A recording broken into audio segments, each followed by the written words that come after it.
A diario, el ser humano utiliza los empaques. Se encuentran en la comida que consumimos, los artículos de higiene que usamos, los instrumentos de nuestros trabajos y escuelas, y mucho más. Pero alguna vez nos hemos preguntado cuál es el proceso de creación de los mismos y qué procedimientos tuvieron que ser llevados a cabo para que el día de hoy formen parte de nuestros entornos.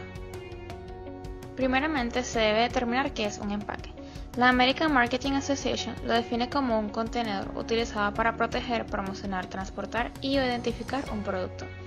Así se evidencia que el empaque sirve como una barrera protectora a la hora de la manipulación, desde la fábrica hasta que llega a manos del consumidor, y también como una forma de presentar el producto en el mercado. Los empaques tienen diferentes niveles, comenzando por el empaque primario o envase. Es aquel que contiene el producto en sí, es decir, entra en contacto con el mismo. Sirve para contenerlo, protegerlo, preservarlo y facilitar el uso y transporte por parte de los consumidores. Un ejemplo es la bolsa de plástico de una galleta. Luego se encuentra el empaque secundario o simplemente empaque, cuya función es contener uno o más envases. Su función igualmente es proteger el producto y el envase, y mostrarse al consumidor con una imagen atractiva. Un ejemplo es la caja de cartón que contiene 6 galletas.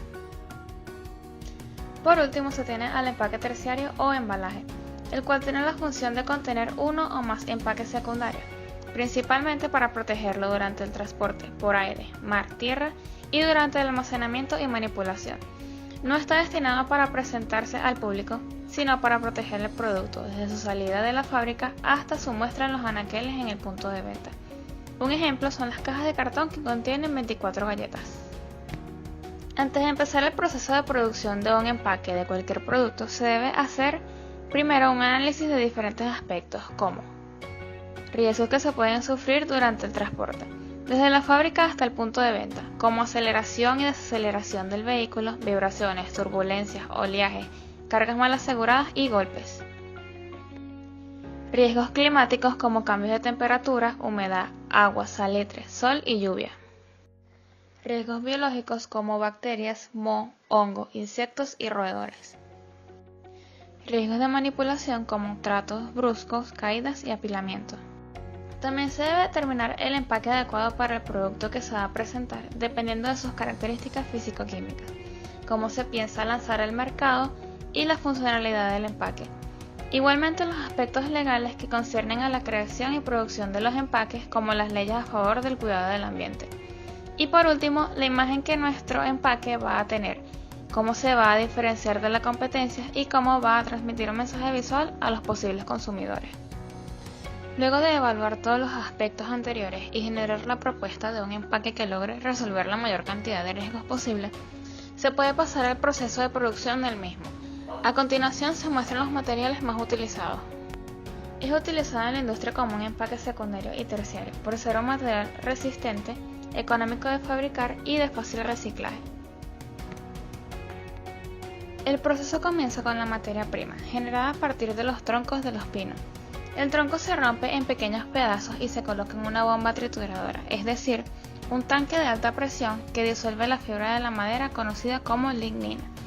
Esto crea una pasta que luego es pasada por una máquina Ford Drainer, la cual fabrica el papel craft y el cartón.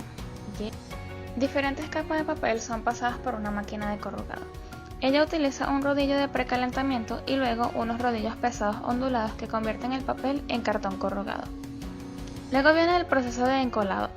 En esta estación se utiliza un conjunto de rodillos y pega a base de almidón, las cuales fijan el cartón corrugado producido anteriormente a 2 bases de papel craft, uno por cada lado del cartón.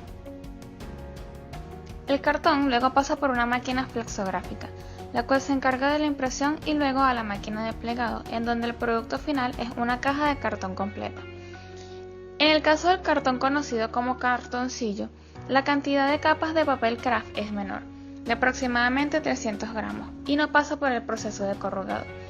Este puede ser impreso en alta calidad como la impresión offset o hueco grabado, y es usado principalmente para empaques secundarios.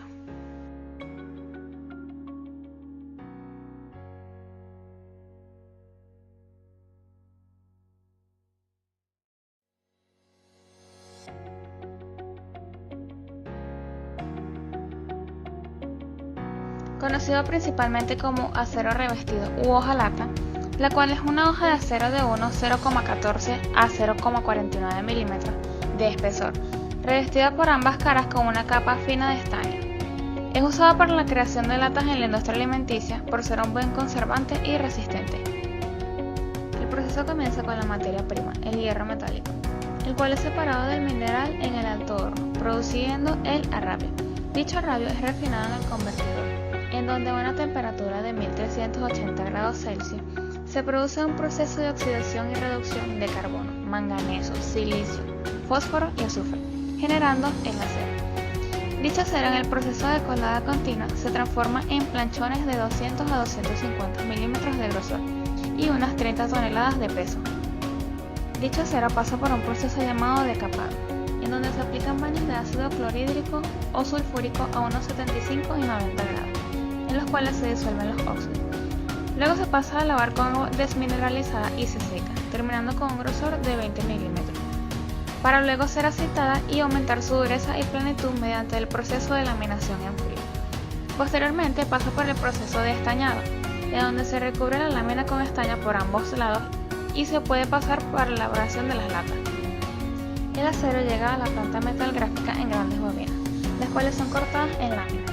Las láminas son lubricadas con una fina capa de aceite y pasa por una máquina que va generando pequeñas chapas. Dichas chapas pasan por una serie de anillos de transcúteno que reducen el diámetro y adelgazan las paredes, incrementando la altura de la pieza, en un proceso conocido como DWI. La parte irregular superior de la pieza se corta y se ajusta el tamaño de las mismas.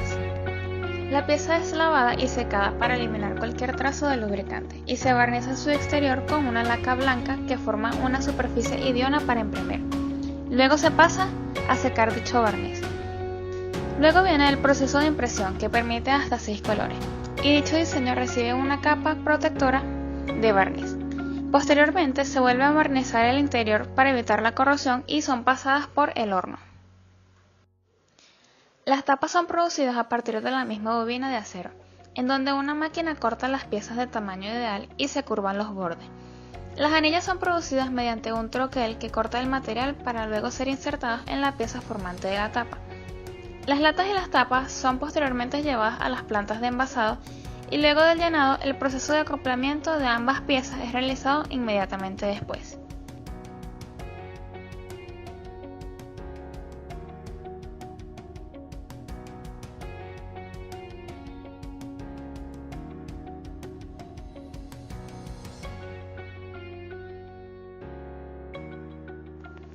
Los plásticos son uno de los materiales más utilizados en la industria de los empaques, ya que tienen una alta resistencia, baja conductividad térmica y eléctrica y preservan el producto prácticamente intacto.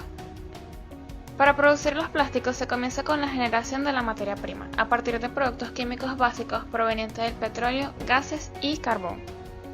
La resina básica se forma de la reacción química de monómeros, es decir, moléculas simples, las cuales forman cadenas complejas llamadas polímeros. Al tener la resina base en el proceso de conformación y moldeo se le aplican diferentes componentes, como cargas que sirven de relleno para dar consistencia y rigidez o bajar los costos de producción. Algunos de ellos son tejidos de algodón, limaduras de hierro y fibra de vidrio. Los colorantes, que proporcionan un color al producto final, son de origen mineral y son en forma de polvos o resinas de óleo, y los aditivos como endurecedores para resinas líquidas. Luego de formar la materia se pasa al proceso de moldeado. Ellos pueden ser por prensa, es el más utilizado para producciones unitarias y en serie, y específicamente con el plástico conocido como duroplástico, aquellos que son sólidos de forma definitiva después de aplicar calor, y la exposición al mismo no lo deforma. En el proceso se crean unos moldes metálicos con las características del empaque. Normalmente se realizan 2 moldes para crear un solo empaque, es decir, 2 piezas.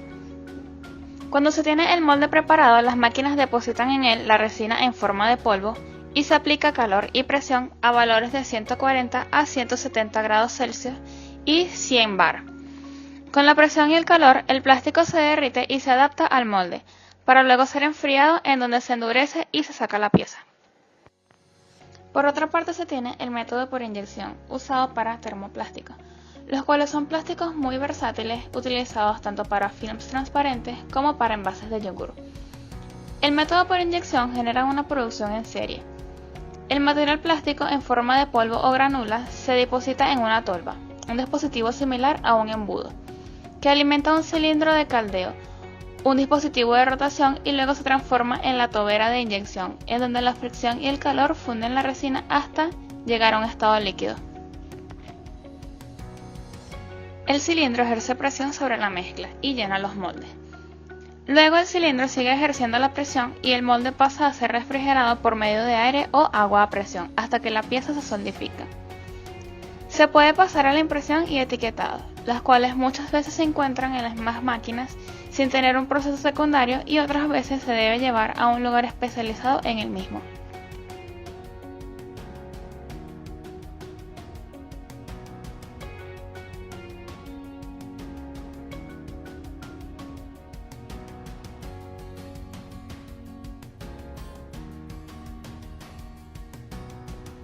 Como se pudo observar, el proceso que lleva a la realización de un empaque es bastante complejo, y los profesionales del área siempre desarrollan las mejores técnicas para que los empaques sean funcionales, atractivos, económicos y amables con el medio ambiente.